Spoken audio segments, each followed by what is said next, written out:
Como pagar comissão para vendedor?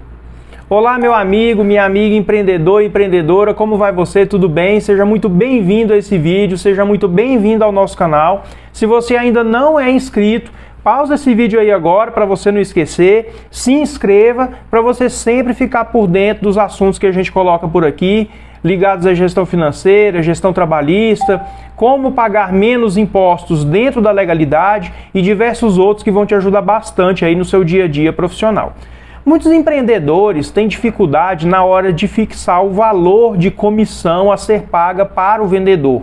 Como é que eu pago a comissão para o vendedor? Posso pagar por fora? Não posso? Incide encargo sobre isso ou não?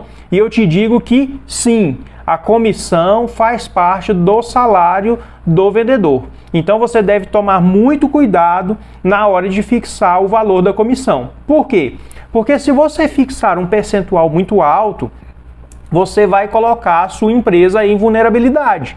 Por quê? Se você pagar por fora, depois na hora de sair, o empregado pode te colocar uma pressão através de advogado, através do sindicato ou até mesmo através de uma reclamação trabalhista na justiça e você ter que pagar os encargos de férias, 13º, FGTS sobre o valor que foi pago por fora que você achou que não teria que pagar. Mas muito provavelmente você vai ter que pagar. Então, não faça a conta errada.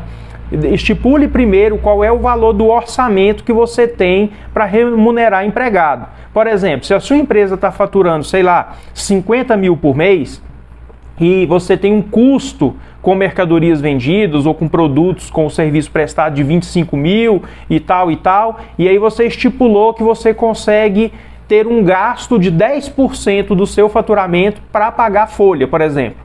Isso fazendo de conta que o único empregado é o vendedor, tá? Mas você ainda tem que levar em conta os outros empregados. Então vamos supor que você tenha 5 mil para poder pagar de folha. Então, se 5 mil é o teto, você tem que encaixar tudo dentro dos 5 mil. O valor do salário, o valor da comissão, o valor do DSR, férias, 13º, FGTS e tudo mais. Então, o ideal é que você faça uma simulação, de repente você conta com a sua contabilidade para te auxiliar nesse processo, para colocar o valor do salário, mais a comissão, DSR é o descanso semanal remunerado. Então, a pessoa que ganha alguma verba variável, como comissão, que só ganha no dia que trabalha, ele precisa ganhar a média desse valor dos dias trabalhados também nos dias de descanso. Porque, por exemplo, se você fixa um salário mensal com a pessoa de R$2.000, por exemplo, ele ganha 2 mil por mês. Ele está sendo remunerado, inclusive, nos domingos, o dia que ele não trabalha, ou no sábado e tal. Então, é por mês. Agora, quando você combina o valor da comissão, é X% das vendas, mas as vendas só ocorrem no dia que ele trabalha. Então, no dia que ele não trabalha, ele tem direito a ganhar uma média da comissão diária para descansar. Então, por exemplo, se ele trabalha 20 dias no mês e tira 2 mil de comissão, então a média da comissão é de R$100 por dia. Então, no domingo que ele não trabalha, ele tem direito a R$100 do que é chamado DSR, que é o descanso semanal remunerado.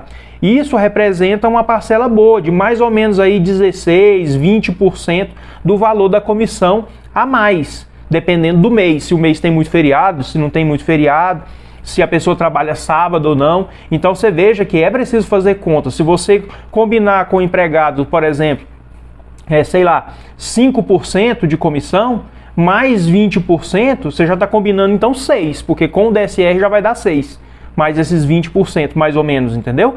Então é preciso fazer essa conta. Então coloca o salário, mais a comissão, mais o DSR, mais o 13º fatiado por mês, 1/12 de 13º em cada mês, representa que você tem que guardar para pagar mais tarde 8,33% da remuneração do empregado. E isso é da remuneração total.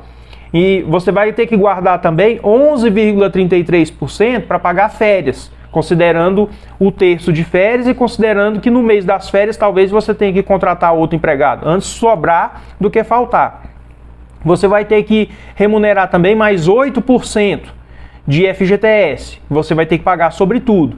Então, é melhor você fazer esse cálculo e verificar exatamente o quanto dá e diminuir o percentual da comissão, de maneira que o valor que você quer de teto, o máximo que você pode pagar, seja englobando tudo, com todos os encargos. E aí você não vai sacrificar o fluxo de caixa da sua empresa, não vai passar aperto e também não vai deixar a empresa vulnerável, pagando por fora e depois correndo o risco de ter que pagar tudo isso de forma inesperada, tudo de uma vez, ou de repente ser fiscalizado pelo Ministério do Trabalho e ter que recolher isso e levar uma multa, entendeu? Então combine, faça esses cálculos todos direitinho. Se a sua empresa é optante do Simples Nacional, os encargos representam mais ou menos aí uns 30%.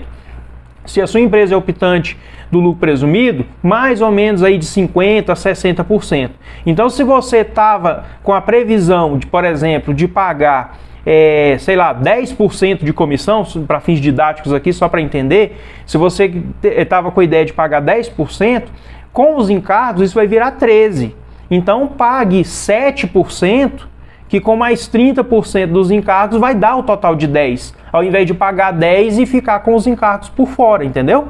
Então faça essa conta direitinho, conte com a sua contabilidade especializada nesses assuntos trabalhistas para te auxiliar nesse processo de contratação, para que você não combine algo fora do seu orçamento, não combine algo que vai te dar dificuldade de pagar depois, para não ser pego de surpresa, tá joia?